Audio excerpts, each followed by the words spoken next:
Ang favorite memory ko with my mom is nung bata ako, lagi siyang sumusundo sa akin galing eskwelahan.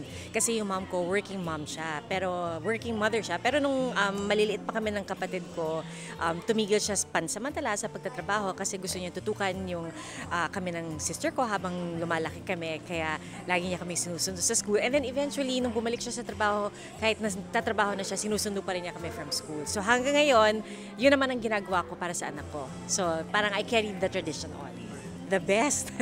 Lahat naman tayo, di ba? Parang yun ang tingin natin sa ating mother. I mean, yung ina ko talagang lahat gagawin niya para sa amin ng kapatid ko, para sa mga apo niya.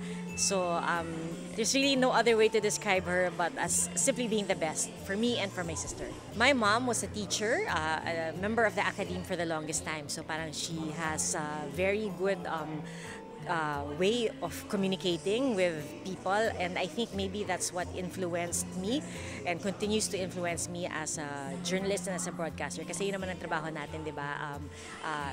Maghatid ng mga kwento na magsisilbing inspirasyon at mga kwento para sa tamang impormasyon. I think one thing that I really only fully appreciated when I also became a mom was how much hard work my mom put into keeping our family together and to making sure that everything runs smoothly. Kasi di ba pag bata ka, ina-assume mo na lang na nandyan yung damit mo, pagigising ka sa umaga, na nakaayos na lahat ng schedule, lahat ng gamit mo.